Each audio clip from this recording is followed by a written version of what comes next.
So the NFL draft is right around the corner, and the lives of a lot of young football players is about to be changed forever. With that said, as we know, every player drafted is not guaranteed to make a team, and me basically sitting here bored during the quarantine wondering what video to make, I thought to myself, what the hell happens with Mr. Irrelevant every single year? Like, what are the odds of being picked with the final pick in the draft and still having a decent NFL career? The most successful Mr. Irrelevant of all time is Ryan Suckup, drafted in 2009. Ryan played from 2009 to 2019 and even owned several NFL records. The sad truth about Mr. Irrelevant, though, is that Ryan is an extremely rare breed, and after dude was drafted in 2009, the next decade of Mr. Irrelevance have failed to separate themselves from that illustrious title. Ryan was actually released by the Titans last month, but he was in the league long enough to see the next 10 Mr. Irrelevants come and to see the majority of them also go. So today we're going to be taking a look at the careers of the last 10 people to hold the title of Mr. Irrelevant. Cue the wang. Yeah, no quitter, 'cause I'ma go get her. So after Ryan was drafted in 2009, the next Mr. Irrelevant in 2010 was a devout Mormon named Toon. He actually served a 2-year mission to West Africa before playing 2 seasons at Weber State as a wideout. Despite attending a small school, Tim actually didn't put up crazy numbers and only had 1,100 yards and 13 touchdowns through 2 seasons. Still, when the 5'10", 185-pound receiver posted a 4.42 in the 40-yard dash and a 36-inch vertical on his pro day, that was enough to get him drafted at pick 255 by the Lions. During his first season, he scraped and clawed at the bottom of the roster and eventually got hurt. Tim was placed on injured reserve, which is a little bit of a trend throughout this list. Ultimately, he played for 5 different practice squads during his short career, and in 2012, he finally made the Falcons' final 53-man roster, only to pull his hamstring and eventually be waived. 2011's Mr. Irrelevant was Cheetah Azul, 6'2", 255-pound linebacker. Cheetah played his high school days in Houston, Texas, where he racked up 117 tackles as a senior along with 5 sacks. He played in the 2007 Texas vs. Louisiana All-Star game and was also a hooper and a track guy, so dude was an athlete straight up. He attended Rice and made first-team All-Conference during his final 2 years. He also got the Arthur Ashe Sports Scholar Award, made the Commissioner's Honor Roll, and received the Outstanding Senior Award presented by the Rice Student Association for service, leadership, and academic achievement. So dude was gonna be successful no matter what. Still, in the 2011 NFL Draft, the Houston Texans made him the final pick. The following year, he found himself with the Bears, where he had a pretty good preseason and led the Bears in sacks with 3. That was enough to get him on the final 53-man roster, and between 2012 and 2013, he played a total of 9 games where he had 8 tackles, 1 sack, and a forced fumble. But in 2014, only 3 years after he was drafted, Cheetah was placed on injured reserve and never played another NFL down. 2012's Mr. Irrelevant was Chandler Harnish, an Indiana native who gravitated toward the quarterback position when he was young. With that said, Chandler was an all-around athlete playing multiple sports, and he also played safety on the football field. As a 3-star recruit, he didn't get a ton of scholarship offers, but he did get a scholarship offer to Northern Illinois. And all he did with that opportunity was become one of the greatest NIU quarterbacks of all time, okay? Not better than this guy, but still really good. He started from day one and led NIU to a bowl game every single year he was there. By his junior season, dude was first team all-conference, and by his senior year, he won Conference Player of the Year and was even a Walter Camp semifinalist. At 6'2", 219, he ran a 4.69, once again at the quarterback position. That's pretty damn athletic, that's what's up. And he was drafted by the Colts with the final pick of the 2012 draft. His NFL career, however, wasn't so great. In 2013, he had a chance to compete for a backup spot against Matt Hasselbeck. Matt Hasselbeck took that all day, and Chandler ended up getting cut. Then in 2014, he was expected to be the backup for Andrew Luck, but that didn't work out as he was cut once again. As far as the NFL is concerned, the most notable thing that Chandler Harnish will be remembered for is accidentally hitting Pam Oliver in the damn head with the football while warming up. something we all wish we could forget.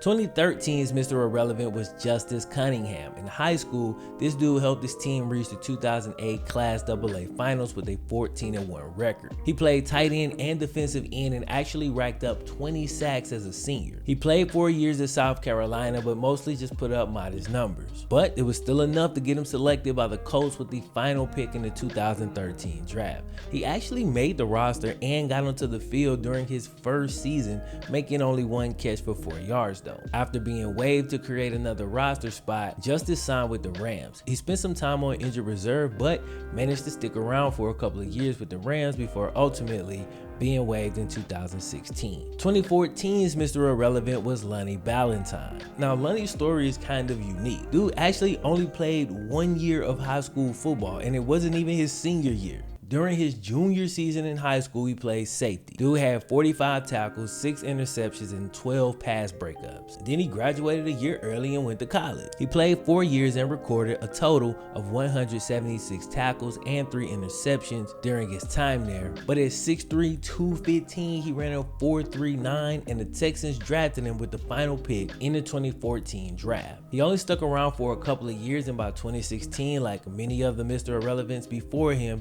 he was on injured reserve and ended up getting waived. 2015's Mr. Irrelevant was tight end Gerald Christian. This cat was the number 3 tight end in his class back during his high school days. The 4-star recruit originally committed to Florida before transferring to Louisville, where he played from 2012 to 2014. During his final college season, Gerald had decent production with 64 grabs with over 800 yards and 9 touchdowns. That, along with his 6'3", 244-pound frame, was enough to get him drafted 256th overall by the Cardinals in 2015. Unfortunately, his career took a big hit early when he tore his MCL in the final preseason game of his rookie season. So far, damn near every one of these cats had their careers ended by an injury. And when you think about it, they're probably the ones going hardest in practice and just kind of being pounded into the ground as they try to make the team. You know what I'm saying? You're at the bottom, you gotta do what you gotta do.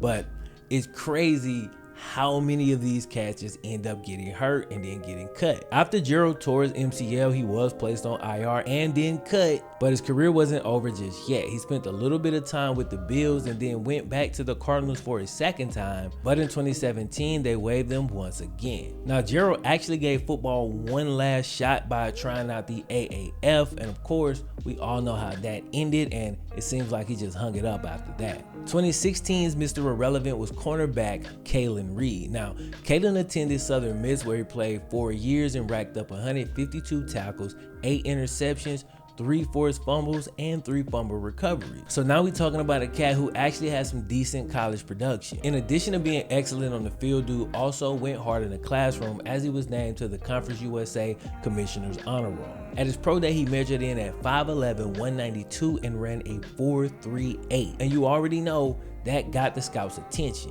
After being seen as a post-draft free agent, Kaylin was actually drafted by the Titans with the final pick in the draft. He stuck around with the Titans for 2 years before, y'all already know what happened. He got injured, broke his foot, placed on IR, got waived. But his career wasn't over just yet, as he got picked up by the Seattle Seahawks, only this time in a just a messed up twist of fate, bro. Things get even worse for this man. He broke his foot, came back from that. Second time, he sustains a neck injury, which is likely career ending and hopefully not life altering. Now, from a guy with terrible luck onto a person who just makes terrible decisions. 2017's Mr. Irrelevant was none other than Chad Kelly, the only entry on this entire list who caused himself to be cut. Not because of a lack of talent, not because of an injury, but just bad decision making.